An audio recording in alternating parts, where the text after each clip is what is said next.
আমাদের দেশের প্রধানমন্ত্রী 2022 সালের 24শে এপ্রিল একটি মন কি বাত অনুষ্ঠানে ঘোষণা করেছিলেন যে দেশের মানুষকে ক্যাশলেস পেমেন্টের উপর নির্ভরশীল করে তুলতে হবে, অর্থাৎ নগদ লেনদেনকে যতটা পারা যায় কমিয়ে দিয়ে ডিজিটাল মাধ্যমে লেনদেন করাতে হবে। এটা ঘোষণা করেছিলেন তিনি 2022 সালের 24শে এপ্রিল। এবং তিনি সেই মন কি বাত অনুষ্ঠানে আরও ঘোষণা করেছিলেন যে এই ক্যাশলেস পেমেন্টের উপরে ভারতবর্ষে একটি দিনকে নির্বাচিত করা হবে।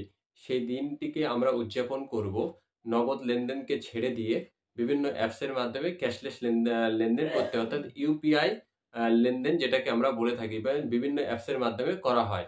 এখন রিজার্ভ ব্যাঙ্ক অফ ইন্ডিয়া এবং একটি সার্ভে সংস্থা তারা যৌথভাবে একটি সার্ভে করে ঘোষণা করেছে যে দেশের সমস্ত ইউপিআই ট্রানজাকশনের উপরে এবার থেকে চার্জ লাগু করা হবে। অর্থাৎ আপনি বিভিন্ন অ্যাপসের মাধ্যমে যদি লেনদেন করে থাকেন তাহলে তার উপরে গভর্নমেন্টকে চার্জ দিতে হবে। অর্থাৎ যে দেশের প্রধানমন্ত্রী নিজে ঘোষণা করে যে নগদ লেনদেনকে কমিয়ে দিয়ে ডিজিটাল মাধ্যমে পেমেন্ট বা লেনদেন করতে হবে এবং সেটাকে সম্পূর্ণ ফ্রি রাখা হবে যাতে দেশের আর্থিক সমৃদ্ধি বেড়ে ওঠে, সেই দেশের প্রধানমন্ত্রী আবার কিছুদিন পরে অর্থাৎ আজকের দিনে এসে বলছে যে ইউপিআই লেনদেনের উপরে চার্জ বসানো হবে। অর্থাৎ এই দ্বিচারিত করা প্রধানমন্ত্রী, মিথ্যাবাদী প্রধানমন্ত্রী, তিনি 2022 সালের 24শে এপ্রিল মন কি বাতের অনুষ্ঠানে কি বলেছিলেন।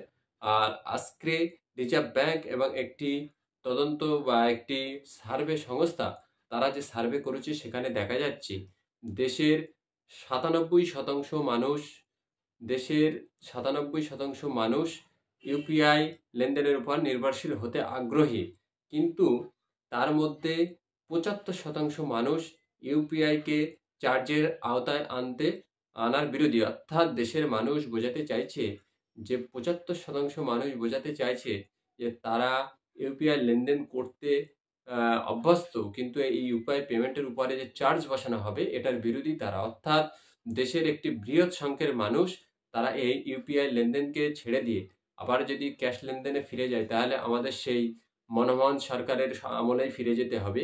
দেশের প্রধানমন্ত্রী ঘটা করে আদানি গ্রুপকে দিয়ে, বিভিন্ন কোম্পানিকে দিয়ে, অ্যাপসকে দিয়ে যে কোটি কোটি টাকার প্রচার করেছিল, সেই কোটি কোটি টাকা প্রচারের কি ফায়দা হলো আমাদের দেশের জন্য?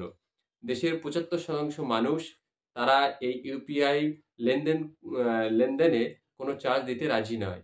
এবং এই আর্থিক বছরে দেখা গেল 139 বিলিয়ন টাকা ইউপিআইয়ের মাধ্যমে লেনদেন হয়েছে, কিন্তু এই যদি চার্জ করা হয়, সেই সার্ভে সংস্থা 308টি জেলা, ভারতবর্ষের 308টি জেলা ঘুরে 42,000 মানুষের উপর সার্ভে করে তারা জানতে পেরেছে যদি এটার উপরে চার্জ বসানো হয়, ইউপিআই ট্রান্সফারের উপরে চার্জ বসানো হয়, তাহলে যদি 75% মানুষ এই ইউপিআই ট্রানজ্যাকশন ব্যবহার করা বন্ধ করে দেয় তাহলে আবার সেই নগদ লেনদেন হবে, ব্যাংকে গিয়ে ভিড় হবে, বিভিন্ন জায়গায় সেই ক্যাশ লেনদেন হবে, দুর্নীতির আবার বেড়ে যাবে।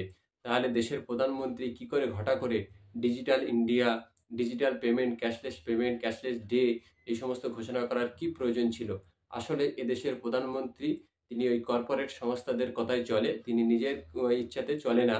যেটা আদানি গ্রুপ, আম্বানি গ্রুপ ঠিক করে দেবে সেটাই দেশের প্রধানমন্ত্রী বলে দেবে আর্থিক বিষয়। অর্থাৎ দেশকে ব্রিটিশ শাসনের আমলে ফিরিয়ে নিতে যাচ্ছে এবং বিভিন্ন কোম্পানির হাতে তুলে দিতে গিয়ে মোদী সরকার আজকে আমজনতার উপরে বোঝা চাপিয়ে দিচ্ছে।